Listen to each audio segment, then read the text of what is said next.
Keywords, they're a tedious part of Darktide, and in this video today we're going to go through the Darktide keyword glossary from Darkmass, which has been data mined and extracted from the actual code to give us a proper representation of how these keywords work. And they've said right here, the data behind the calculations for some of these damage types and the descriptions in general is very much a work in progress. Data has been compiled through in-game testing, various Discord servers, and other community sources. And if you notice that something on this table may be incorrect, or you have done testing yourself on how certain damage types or modifiers are calculated, please reach out to us on Discord. You can find a direct link to our server on the homepage. It's right up here somewhere. But we're going to go through these so maybe you can now understand what the hell impact means, or how bleed actually works, how stamina works, and then we're going to close the video out by talking about the base crit chance of certain weapons. So we're going to jump into that right now. You can jump ahead to any portion of the video that interests you the most using the chapters in both the timeline and the description. And as always, guys, don't forget to comment. Comment, like, or subscribe if you end up enjoying the video. It does help out any content creator you watch in any kind of way.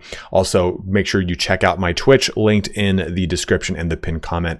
We jump through tons of Darktide gameplay, community penance runs, community gameplay runs, community testing, all sorts of fun things. But head on over to my Twitch and give it a follow so you can have some fun with us on Twitch. But let's get started here on the Darktide keyword glossary. So the first one we're going to talk about is bleed. And this applies stacks of bleeding to the enemy, which deal damage over time. Now the max stack is 16, which lasts somewhere between 2 to 5 seconds. And this is a big one I didn't know about. Does less damage to enemies which have some form of bleed resistance, such as crushers and other armored enemies. Exact calculation for bleed damage per second is currently unknown. So this gives you a really good idea of how that bleed damage works. And especially if you're playing a zealot and you're trying to do the bleed build with a combat blade, with a tactical axe, maybe you're doing I think it's like the lacerate one, or no, you can get bleed stacks on chain weapons. Maybe you're trying to see how that bleed really works itself out and how many stacks is too much, or where that cap is. You now know that max stack is 16. I had heard that they might be reducing that max stack though, from some sort of like kind of rumors or chatters, because of the overall effectiveness of the bleed build. So kind of be mindful of that, but that's how bleed works in Darktide. Next up here is Brittleness. Now this works differently than Rend. So this equates to armor penetration against armored enemies, and different from Rending in the sense that Brittleness is a debuff applied to enemies rather than a buff to the player. And we're going to pretty much say the inverse to this once we get to Rending. But this means that all your teammates benefit from this buff every time you use it, every time you have this as a blessing on any of your weapons. So each stack of Brittleness reduces enemy armor by a certain percentage and lasts a certain amount of time. This will be variable, of course, upon the tierage, quote unquote, of your blessing, right? Those little hash marks on the blessing tell you whether if it's got no hash marks, it's tier 1, up to a max of tier 4, which will have 4 hash marks on there. So be mindful of that, because it's going to kind of custom build out. No, it's not. It's just going to change how much the armor is reduced by and for how long it lasts with your Brittleness. Now, some things too will give you a flat Brittleness or a flat Rending buff. So be mindful of that too. It's not just going to be some sort of timed one. It might actually just be hey, you get 2 Rending when you shoot with this weapon, whatever it is. But that's how Brittleness works. Moving over to the Flamer, we have Burn. Now, maybe not just the Flamer here, right? The Pergata Staff as well. Applies a damage over time effect to enemies. Now, Burn, just so we know here, or just to be clear here, Burn is the bar that you see on the Flamer, or I think it's on the Pergata Staff as well, for a weapon attribute in the modifier section, that percentage value. So applies the damage over time effect to enemies. This damage is applied through stacks in a similar vein to bleed. Burn damage is tied to stacks, which is capped at 16 in the same way as bleed. And the burn bar affects the dot application rate, as well as the maximum number of stacks, ranges from 8 to 16 on the Flamer. True. Also worth noting, if you are playing as a zealot, because that's how you get access to the Flamer, if you use your activatable, then it will actually give 100% penetration to that burn. So this gives you a chance to basically mitigate that heavy armor that you're dealing with your flamer for the small amount of time that that orange aura is present around your character. So stacking up that burn as fast as you can, and then going into your activatable to further stack more penetrating burn is very crucial to using the flamer properly with your zealot. Next up is a big one with impact. This is one that I've been using a lot with the new Crusher. So this increases the effectiveness of stagger on enemies. It is a direct increase to stagger damage, allowing you to stagger certain enemy types which have a higher stagger resistance. Now this is of course seen whenever you jump into the inspect portion, look at the press tab, and you can see all the different damage values. The ones in red are your damage values. The ones in blue are your stagger damage values. So increasing your impact is going to vastly increase the amount of stagger damage you do, allowing you to offset crushers. I assume plague ogrins, because they probably have some sort of huge stagger resistance. And if you're playing again as a zealot, because it's the one I know the most, you have abilities like you have feats that will increase your impact. You have all of your blessings on that crusher, which increase your impact. The crushers activate its charge, also increases impact, or at least it increases stagger damage. It's a flat stagger damage increase, not an impact increase. So increasing these things will allow you to offset those larger specials, any of the ogrins that you're going to deal with, to try and get as much out of that as you can. Ogrins as you can. Mass is our next one, and this is not necessarily a blessing, but it is part of a blessing, right? Like Brutal Momentum will say ignore enemy hit mass, or ignore armor mass on some of the other ones. So this is how dense an enemy is, and they give a really good description of this. So if a weapon has 8 cleave and an enemy has 3 mass, then the weapon can cleave 2 enemies with 2 remainder mass. Because there is a remainder mass, the swing will pass through the second unit and hit the third and be stopped on it because it has mass greater than the remaining cleave. So with an 8 cleave weapon, you could cleave 3 mass enemies. And you'll see that whenever you see cleave on your weapon, it'll give you a cleave bonus. You'd press V to inspect it and you'd see the amount of bonuses to your cleave. So this is huge because it helps you understand why the Mark V combat axe is so good right now with Brutal Momentum, because it effectively gives you infinite cleave because you're ignoring that mass. Ignoring enemy hit mass makes it so that it doesn't detract from the cleave value, allowing you to continue to pass through and hit multiple enemies with your cleave, your horizontal swiping attacks. Mass is a huge thing, and it's something that I didn't really understand how it worked and how cleave and mass worked together. So it's nice to see this value kind of represented like this, so I can get a really good clear-cut example of what mass does for me. Power is another one that we see on tons and tons of blessings and feats and all sorts of stuff. So this is an overall increase to your damage, but not just simply damage. It actually increases your damage, your cleave, and your stagger simultaneously.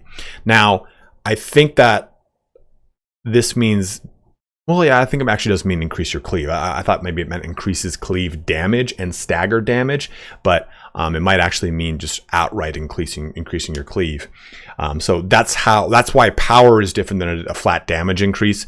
You'll notice again, especially if you're playing Zealot, you have the ability to gain power versus gaining flat damage increase from certain feats.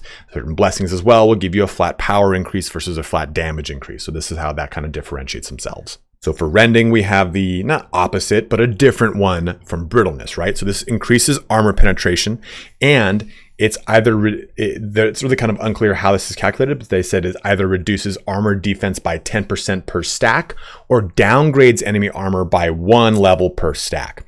And Rending is a player buff compared to Brittleness, which is an enemy debuff. So Rending stacks will only affect you, while Brittleness stacks will be bonuses for the entire team to take advantage of because it's being applied to the enemy.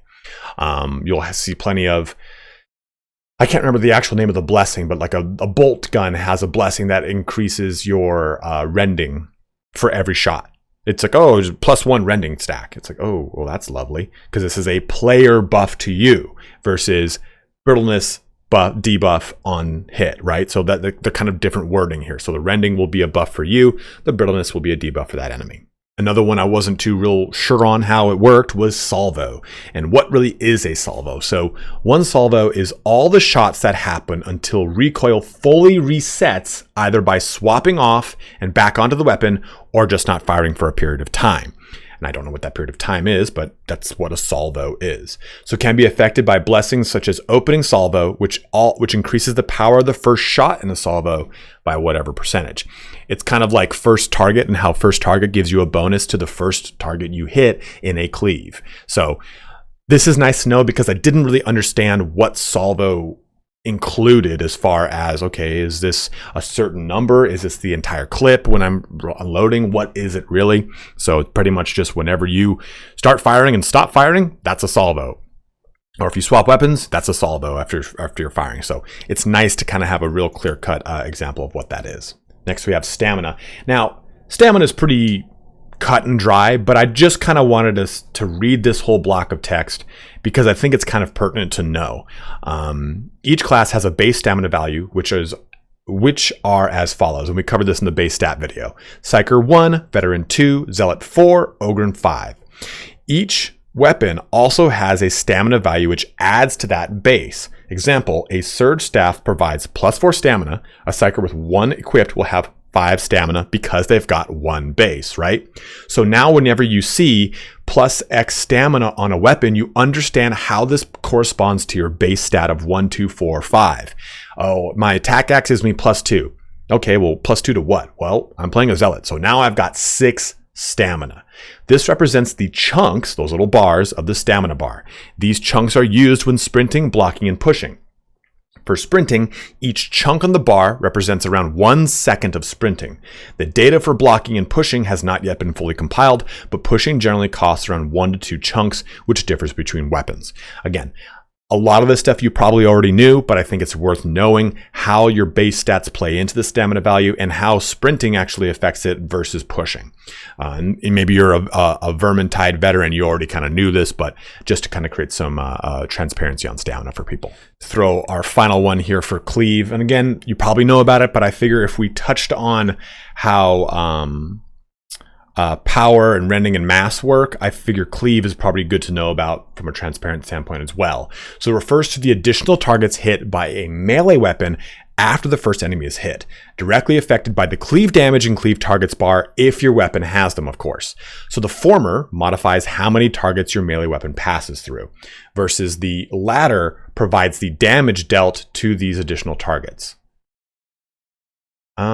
That's not true. Yes, no, it is. I was reading I got latter and former confused in my head. So yeah, so the former, your cleave targets, modifies how many targets your melee weapon passes through, and the latter, cleave damage, modifies the damage dealt to these additional targets. Again, just wanted to help those who maybe don't understand how cleave damage, how cleave targets, and how cleave overall works. And our last subject to talk about is the base crit damage for some weapons.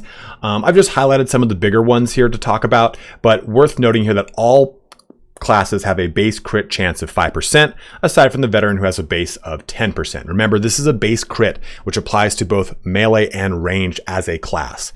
These values we're going to talk about are individual additive or subtractive values onto that base.